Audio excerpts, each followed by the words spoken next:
नमस्कार दोस्तों, आज हम लोग छत्तीसगढ़ से जयपुर घूमने के लिए आए हैं। हम लोग छत्तीसगढ़ के कृषक हैं और यहाँ के गौ सेवा आश्रम है, यहाँ हम लोग आए हैं और यहाँ के विशेषज्ञ सर जी हैं। तो गौ सेवा में क्या क्या है और जैविक खेती के बारे में हम लोगों को विस्तृत जानकारी देंगे। आप लोग कहाँ से पधारे हैं? छत्तीसगढ़। कौन सी जगह से? कबीरधाम जिले के सभी किसान भाइयों का राजस्थान गौ सेवा संघ दुर्गापुरा जयपुर में स्वागत है। मैं यहाँ पर एडमिनिस्ट्रेटिव सेक्रेटरी हूँ और मैनेजर भी हूँ इस केंद्र का। मैं आपको ये बता देता हूँ कि ये राजस्थान गौ सेवा संघ की एक प्रधान कार्यालय है जहाँ पर ब्रीड इम्प्रूवमेंट का काम होता है। यहाँ पर स्पेशल जो है वो थारपारकर नस्ल को रखा गया है और थारपारकर नस्ल की अच्छी ब्रीड यहाँ तैयार की जाती है। यहाँ पर ब्रीड को ध्यान में रखते हुए सेक्स सॉर्टेड सीमन, भ्रूण है कि नहीं, और अच्छे सीमेंस का प्रयोग किया जाता है और अच्छे सांड भी रखे जाते हैं। नेचुरल सर्विस का भी हम लोग ध्यान रखते हैं कि कई बार क्या होता है कि हमारे कुछ जानवर ऐसे हैं जो कि आर्टिफिशियल इंसीमेशन से नहीं मान पाते हैं, तो उसके लिए हमें एक नेचुरल सर्विस के लिए भी सांड रखे जाते हैं और वो उत्तम किस्म के होते हैं जो कि भारत सरकार के सूरतगढ़ फार्म के हैं। कुछ जो है हमारे पास जो चांदन फार्म है जैसलमेर के पास में, वहाँ के बछड़े हैं और उससे हम यहाँ पर ब्रीड को डेवलपमेंट कर रहे हैं। ब्रीड को डेवलपमेंट करने का मुख्य उद्देश्य किसानों को ये जानकारी देना है कि अगर हमारे पास कोई कमाने का साधन नहीं होगा तो हम जानवरों को छोड़ रहे हैं। इसलिए सबसे पहला मुद्दा ये आता है कि अगर हमें खुद को सुरक्षित करना है और जानवर को सुरक्षित करना है तो उसका मिल्किंग कैपेसिटी बढ़ाना सबसे ज़्यादा। और उसके बाद जो हमें लगता है कि नहीं हमारा जो है एक देसी जानवर है वो 280 दिन में मिल्किंग पे रहता है और उसका जो एवरेज है वो बहुत ही पुअर हो जाता है, तो हम लोग उस पर भी प्रयास किया। फिर उसके बाद जो है हम लोगों ने सोचा कि जानवर किसान के पास है तो उसको किस तरह से उसकी इनकम हो ताकि वो उस जानवर को नहीं छोड़े। तो हमने उसके लिए यहाँ पर वर्मी कंपोस्ट का प्रोजेक्ट, डेवलप कंपोस्ट का प्रोजेक्ट 97 में हमने स्टार्ट किया और 97 से हम लोग लगातार किसानों को प्रशिक्षण दे रहे हैं कि आप लोग जैविक खेती करें, गोबर से खाद बनाएं, अच्छा खाद बनाएं, है कि नहीं। तो उसके लिए हमने जो है वर्मी कंपोस्ट की प्रशिक्षण दिए लोगों को और वर्मी कंपोस्ट बहुत ही एक सुगम जिसको कह सकते हैं खाद बनाने का तरीका है। कंपोस्ट है वो और आसान है कंपोस्ट खाद बनाने का। और अब जो है राष्ट्रीय कृषि अनुसंधान जो है जो अपने गाजियाबाद में है, उन्होंने कंपोस्टिंग कल्चर भी तैयार किया है, उससे भी खाद बन रहा है। आप लोगों के किसान भाइयों को सबको एक जो है आपके केंद्र हैं उनके माध्यम से ये जानकारियाँ दी जाती होगी, लेकिन मैं आपको यहाँ प्रैक्टिकल दिखाऊँगा कि जैविक खाद से जो है यहाँ पर खेतियाँ हो रही है। उसके बाद जो है हम लोगों ने और आगे सोचा कि भाई किसान भाई को और कैसे इनकम हो और उसकी नॉलेज कैसे बढ़े। तो हमने पेस्टिसाइड के लिए हमने जो है गौमूत्र कीट नियंत्रक के नाम से एक दवा बनाई जिसमें गौमूत्र और उसके साथ में जो है तम्बाकू है, लहसुन है सड़ा हुआ और गोबर है, गौमूत्र है और क्या नाम है उसमें नीम के पत्ते हैं, आंकड़े के पत्ते और जो कुछ कड़ा आइटम हो सकता है जिसको कि हम लोग बदबू आती है, हम उसको सूंघ नहीं पाते हैं, तो उस तरह के जो है हमने कीट नियंत्रक बनाए और उसका हमने जांच भी कराई, प्रैक्टिकल भी कराई। तो उसमें 8-10 दिन से स्प्रे करने पर फसल पर कोई कीड़ा नहीं जाएगा। इस तरह के रिजल्ट आए और फिर ये चीज़ें बढ़ने लगी और आज मुझे लगता है कि कई कंपनियां ऑर्गेनिक पेस्टिसाइड बना रही हैं और शायद बिक्री भी हो रहे हैं। किसान भाइयों, मैं आपको ये कहना चाहूँगा कि बहुत महंगे पेस्टिसाइड अपन खरीदें नहीं, उसके ऊपर ध्यान दें, अपन खुद बनाएं।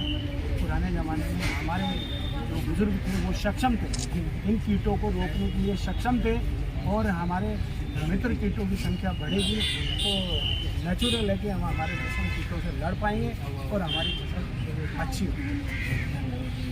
राजस्थान गौ सेवा संघ दुर्गापुरा में 3 बायोगैस प्लांट लगे हुए हैं और तीनों ही फ्लोटिंग है। एक दीनबंधु आता है जो सीमेंट से कवर होता है, ऊपर से जो ये डॉम है ये सीमेंट से कवर होता है उसके अंदर गैस बनती है तो उसके ऊपर एक मीटर लगाना पड़ता है, उससे पता लगता है कि इसके अंदर गैस बन रही है। वैसे जानकारी कैसे होती है, लेकिन किसानों की जो सुविधा है वो मेरे एक्सपीरियंस के अनुसार मैं ये कह सकता हूँ कि फ्लोटिंग ड्रम्स ज़्यादा अच्छे हैं। वो ज़्यादा अच्छे इसलिए हैं कि हम लोगों को एक इकोनॉमिक्स को भी समझना पड़ता है कि आज मैं ये कह सकता हूँ कि मेरे बायोगैस प्लांट जो है वो 12 रुपये किलो की लोहे की चादर खरीदी है, आज 35 रुपये में बिक रही है। वापस जब मेरा ख़राब हुआ है बायोगैस प्लांट तो मेरी वो चादर 35 रुपये में बिक रही है। तो कुछ ना कुछ मिल जाता है। और सीमेंट वाले में अगर किसी कारण से वो लीकेज हो जाता है तो उसमें हमें कुछ नहीं मिलता, बड़ी उसकी और समझने में भी दिक्कत होती है। अपन किसी भी छोटे से कर्मचारी को कहें या आप बच्चे को कहें कि बेटा जा देखिए गैस बन रही है क्या, तो वो ऊंचा होगा तो कहेगा हाँ पापा बन गए, है कि नहीं। तो कुछ ऐसी सुविधाएं हैं। तो मैं आपको बता दूं कि बायोगैस प्लांट जो है वो हर किसान की मुझे ऐसा लगता है कि सख्त आवश्यकता है। और जिस तरह से हम ईंधन के लिए परेशान हैं या हम वृक्षों को काट रहे हैं, पर्यावरण को नुकसान पहुंचा रहे हैं, तो उन चीज़ों से हम जो है बायोगैस से हम उस पर्यावरण की रक्षा कर सकते हैं और हमारी भी रक्षा होगी और हमें एक अच्छा फर्टिलाइज़र मिलेगा। हम बायोगैस प्लांट को सिर्फ बायोगैस के नज़रिए से न देखकर एक बायो मैन्युफैक्चरिंग प्लांट भी मान सकते हैं कि मैन्योर जो है वो खाद अच्छा तैयार होता है। बायोगैस गोबर में जो ये गोबर ये देख रहे हो आप, होदी बनी हुई है ऊपर पीछे की तरफ, इसमें गोबर डाला जाता है और इसके अंदर से एक पाइप है जो इस कुएं में जाता है। ये 13 फुट गहरा कुआं होता है और रेडियस इसका जो है बदलता रहता है कि इसका जैसे 20 मीटर का है तो उसमें 9 फुट का होगा या अलग अलग साइज है, वो अलग अलग साइज के हिसाब से डाया इसका बनता रहता है। ये 85 का है तो ये 15 फुट होगा। इस तरह से एक अलग अलग चीज़ें बनता है, बना है तो बहुत अच्छा है। और ये किसान के लिए इसलिए बेस्ट है कि उसकी गोबर की उसको पूरी कीमत मिलती है। अगर आपने गोबर को इसमें डाइल्यूट करके डाल दिया है तो गैस आप आज 1000 रुपये की गैस हो गई है, तो 1000 रुपये की गैस अगर अपनी एक महीने में भी बचती है 2 जानवरों से तो 2000 रुपये की इनकम होती है कि नहीं। तो एक जानवर से पूरे महीने में 1 सिलेंडर बनता है तो 2 जानवरों से 2 बनेंगे, तो 2000 रुपये अगर हमारे को बचत होती है, मैं ये कहता हूँ नहीं हो 500 की होती हो। ईंधन ऐसा है जिससे कोई आग नहीं होगा, नुकसान जो होता है ना जैसे सिलेंडर में एकदम विस्फोट हो गया, इससे कुछ नहीं होगा। इससे तो अपन सुरक्षित हैं कि हमारे बच्चे ने जो है वो जलाया, फ्लेम लगाया तो उसको जरा सी आग दिखी वो बढ़ जाएगी, लेकिन उसमें तो फैलती है। तो इसका एक बहुत बड़ा सरप्लस ये है कि हमें इसका जो गैस है उसको उपयोग करना बहुत आसान है। दूसरा ये है कि जब ये गोबर इस प्लांट में से होके और निकलता है तो इसका नाइट्रोजन बढ़ जाता है। गोबर में 0.5 नाइट्रोजन है तो बायोगैस में 1% से ऊपर नाइट्रोजन है। तो हमें जो खेती के लिए गोबर चाहिए, हम सीधा एक गोबर जो खेत में डालते हैं वो आधा डालना पड़ेगा। और एक विशेषता मैं आपको बताऊं कि जैसे हमारा ड्राई सीजन आ जाता है ना, कि जिसको कहते हैं कि अब कोई फसल अपने को लगानी नहीं है और हमें 1 महीना जो है वो धूप पड़ती है और हमारी ज़मीन सूख जाती है और हम बरसात का इंतज़ार करते हैं। और पहली बरसात आती है तो पड़ोसी कहता है अभी मत बो देना, पता नहीं कब बरसात आएगी दोबारा, तो हमारी बुआई रुक जाती है। तो अगर हम इस खाद को मिल्चिंग कर देंगे, यानी उस गर्मी के सीजन में हम धरती पे छिड़क देंगे तो इसके ऊपर एक लेयर बनती है, पानी तो है ही इसमें, तो एक लेयर बन जाती है। गोबर को आपने देखा होगा पुराने ज़माने में लीपा करते थे, हाँ। आज भी लीपते हैं। जो हमारे ऋषि मुनियों की कुटियाएँ हैं या जो नेचर को प्यार करते हैं वो लोग, वो वैसे आप साउथ में चले जाओ, अपन नींद में से उठेंगे नहीं उससे पहले औरतें लीप देखती है, गाँव में चलते हैं मांडना मना देखती है। हम तो साउथ भाई, हम तो शौक के हिसाब से घूमने गए तो हमने देखा अभी भी ऐसा चलता है, हमारे तरफ भी है ना, और बहुत सुंदर, अच्छा भी लगता है और बीमारी से भी भगाता है, बीमारी को भी नहीं होने देता। तो इस तरह से अगर हम धरती की मिल्चिंग कर देंगे, मिल्चिंग एक फार्मूला है, उससे मिल्चिंग की जाती है। जैसे आपका एग्रो वेस्ट बच गया, मंडी से कचरा ले आए, मिल्चिंग कर दी, तो उससे ज़मीन का मॉइस्चर बना है। तो इसी तरह से अगर आप इसको मिल्चिंग कर दोगे, गोबर की स्लरी को उठा के और खेत में छिड़क दोगे, तो एक परत आ जाती है। वो परत जम जाती है ऐसी कि नीचे धरती तो गीली रहती है और ऊपर से कितनी भी धूप पड़ो हो जाती है। तो अंदर कीड़े, बिल्कुल जो हमारे मित्र कीड़े हैं, वो जन्म ले लेते हैं। और जब हम हल चलाते हैं पहली बरसात के साथ में, आप बुआई कर सकते हो, कोई दिक्कत नहीं है। 15 दिन बरसात नहीं आएगी तो कोई बात नहीं। तो एक मतलब ऐसे प्रयोग कर सकते हैं आप। वो प्रयोग करके ये सफल है, हमने किए हैं, हमारे को तो सफलता लगी है। तो आप लोग ये ध्यान रखो, है ना। और नाइट्रोजन इसका बढ़ता है। इसके अलावा आप जो गोबर डाल रहे हो, इसमें ऐसी चीज़ें डाल सकते हो जैसे इसका नाइट्रोजन बढ़ जाए। जैसे आप अरंड की खेती करो, अरंड होती है ना, कैस्ट्रॉल की खेती करोगे, उसका तेल निकालोगे, उसकी खल कोई काम नहीं, कोई जानवर नहीं खाता है, और उसमें 6% नाइट्रोजन आ जाता है, तो डाल सकते हो। नीम की निमोली है, आपने नीम का तेल निकाल लिया, निमोली है, कोई नहीं खाता है कि नहीं। अब तो मेडिसिन्स में काम आने लग गई, उसको डाल सकते हो। उससे आपका एंटी फंगस भी बढ़ जाएगा और अच्छा खाद तैयार हो जाएगा। तो ये बायोगैस प्लांट है। इसमें अगर आप किसी को कुछ पूछना हो, अब इस बायोगैस प्लांट को भी लोगों ने इम्प्रूव कर दिया है। इससे साइड और मीथेन जो है वो जलने का काम करती है, जलाने का सिलेंडर में वही गैस भरी जाती है। तो हम लोग जब इसमें गोबर घोल देते हैं, ये ऊपर आ जाता है। गैस की प्रवृत्ति क्या है, ऊपर उठती है कि नहीं, हमको ऊंचा। तो यहाँ से एक वाल्व खोल दिया जाता है, जिससे पाइप जा रहा है, उसमें से बायोगैस जाएगी। और बायोगैस को आप चुल्ली लगाओगे, जलेगी, चूल्हा जलाओ, कुछ भी जलाओ आप। एक इसमें क्या होता है, एक पार्ट होता है बीच, एक पार्ट होता है, एक से रॉ मटेरियल जाता है, दूसरे से फीड निकलता है। ये ऑटोमेटिक सिस्टम है। यहाँ से 5 बोतल डालोगे, वहाँ से 5 बोतल निकलेगी। यहाँ से 50 बोतल डालोगे, 50 बोतल ऑटोमेटिक, क्योंकि ये ऊपर है। ये देखो आप, डलने वाला ऊपर है, निकलने वाला नीचे, इसलिए ये बैलेंस अपने आप बनता है। गोबर डाला, लिक्विड डाला, उधर से वो जो डिकम्पोस्ट हो गया वो निकल गया।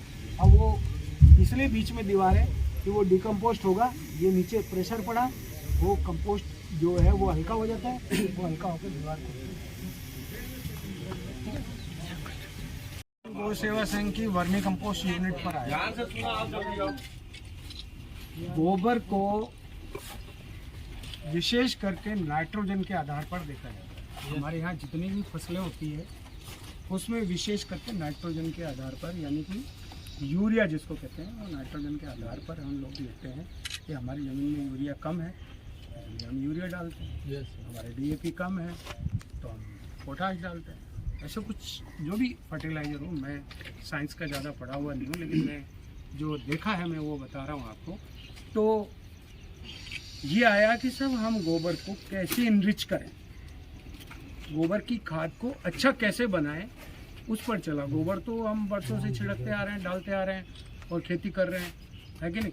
तो हमने हमारी ज़मीनों पर यूरिया या पेस्टिसाइड वगैरह छिड़क के हमने इतना कमज़ोर कर लिया कि हमारी गोबर से पार नहीं पड़ रही है।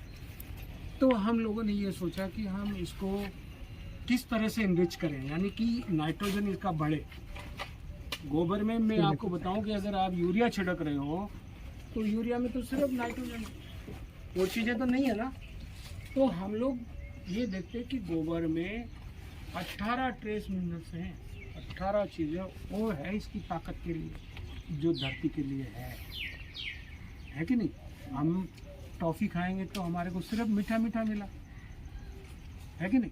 तो इस तरह से यूरिया जो है उसमें सिर्फ नाइट्रोजन है, हमारे गोबर में और 18 ट्रेस मिनरल्स हैं जो वर्मी कंपोस्ट के अंतर्गत पाए गए, ठीक है।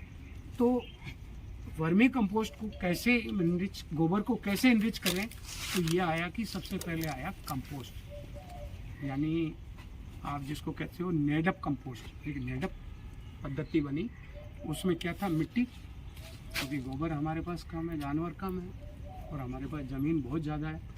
तो ये आया कि सब मिट्टी, फिर गोबर, फिर कचरा, फिर मिट्टी, फिर गोबर, फिर कचरा। इस तरह से हमने हमारा एक ढेर बना लिया। बेड बना लो, ढेर बना लो। बेड इसलिए बनाने के लिए कहते हैं कि उस बेड पे अपने को चढ़ना नहीं पड़े, सिर्फ हाथ से काम हो जाए। अगर हम चढ़ जाएंगे तो बैक्टीरिया में काम करने की कैपेसिटी कम हो जाएगी। आज हम वर्मी कंपोस्ट के बेड पे चढ़ जाएंगे तो बेड क्यों बनाया जाता है कि दोनों तरफ से काम में आसानी हो जाए। तो वो बेड बना लो और उसके बाद उसमें जगह जगह छेद कर दो। जो पहले बेड बने वो चारों तरफ से दीवार के बने, उसमें छेद थे और वो उनमें वो डाल दिया गया। बाद में फिर और जो कि किसान भाई हैं रोज़ अपन लोग प्रयोग करते हैं, फिर लोगों ने पाइप लगाना चालू कर दिया कि पाइप सस्ता पड़ेगा। फ्रेम बनाया, फ्रेम को कसा और उसमें वो भरा, फ्रेम को खोल लिया, दूसरी जगह लगा लिया और उसमें पाइप लगा दिया, है कि नहीं, और उसको ढक दिया। जब वो धीरे धीरे ढक दिया, और ढकने का भी क्या प्रोसीजर है कि आप गोबर और मिट्टी को लगा के लेप कर दो। अपन करते ही है ना, जैसे आप ज़्यादातर किसान लोग ये थापड़ियाँ जिसको कहते हैं कि वो बनाते हो, छेना बनाते हो, छेना बना के ढेर लगाते हो, ढेर लगा के लीप देते हो। कितनी बरसात पड़े छेना सूखा, खाखला है कि नहीं। आपने चारा बना लिया, चारा ढेर कर दिया, लिपाई कर दी, अंदर से चारा, यही है। तो और कई जो है ये पद्धतियाँ छोटी छोटी अपने को सस्ती अपनाई, तो हमने उसमें क्या पाइप लगा दी।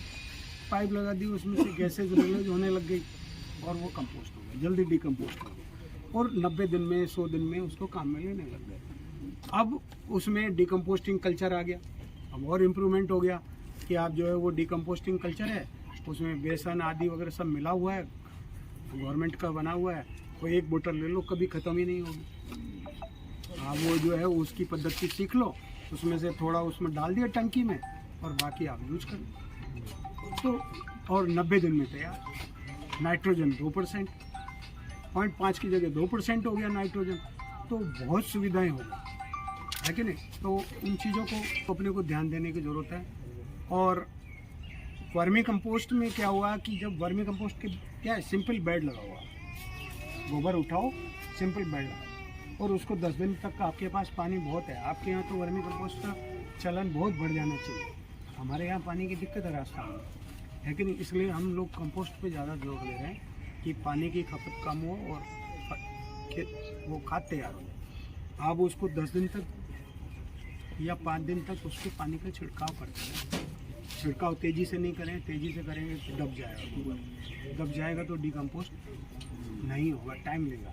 आप उस पर जैसे फंवारा होता है, फंवारे से हल्का हल्का हल्का छिड़काव करोगे, वो गैस रिलीज होगी, आप हाथ डालोगे, ठंडा है, केचुए छोड़ दो, है कि नहीं। केचुए में मैं आपको बता दूं, एसिना फेटेटा वैरायटी है, ऑस्ट्रेलियन वैरायटी है, एसिना फेटेटा है, जो ऑर्गेनिक मटेरियल खाती है। लाल केचुए होते हैं, मैं दिखा दूंगा अभी आपको। उसको आप लोग काम में, वो अपने वजन का आधा खाद रोज़ बनाते हैं, उस हिसाब से आप गुणा करके आपको चाहिए 10 दिन में, 15 दिन में, 20 दिन में, ठीक है। तो वर्मी कंपोस्ट तो आपके यहाँ चल ही रहा है, तो उसको और बढ़ा सकते हैं। थोड़ा सा ध्यान रखने की ज़रूरत है उसमें कि उसमें मॉइस्चर जो है वो 25% तक बना रहे।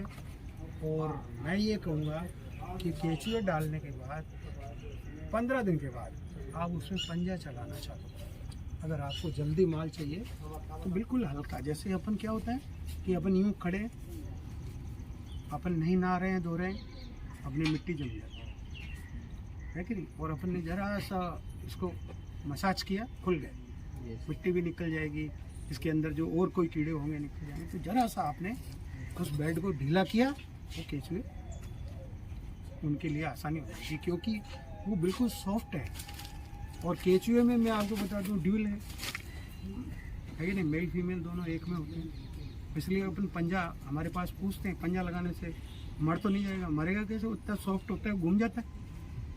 उसको तो आप यूँ अंगली से करोगे घूम जाएगा, वो थोड़ी कोई ठोस चीज़ थोड़ी है जो कट जाएगी, कटेगा ही नहीं। आप काटना चाहोगे तो नहीं कटेगी। अगर आप यूँ पकड़ के अगर दूसरा हाथ इस्तेमाल नहीं कर रहे हैं, आप यूँ केंचुए काटना चाहे, कटेगा, कटेगा। तो ये सब भ्रम है, हम लोगों को उस पर पंजे चलाने चाहिए।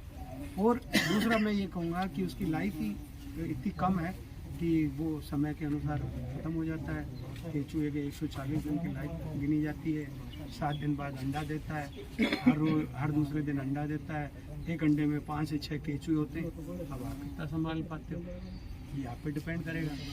लोगों ने हमने जो है 20 किलो केंचुए खरीदे, ट्रक पे ट्रक बेच दिए केंचुए। इतने फास्ट मल्टीप्लाई होते हैं, है कि नहीं। और किसानों को हम ये कहते हैं कि आपको छानने की जरूरत नहीं, आप तो सीधा खेत में डालें, वहाँ पर डेवलप होने दो, उस फसल को अच्छा तैयार करेंगे। और कुछ पूछना हो तो पूछ लें।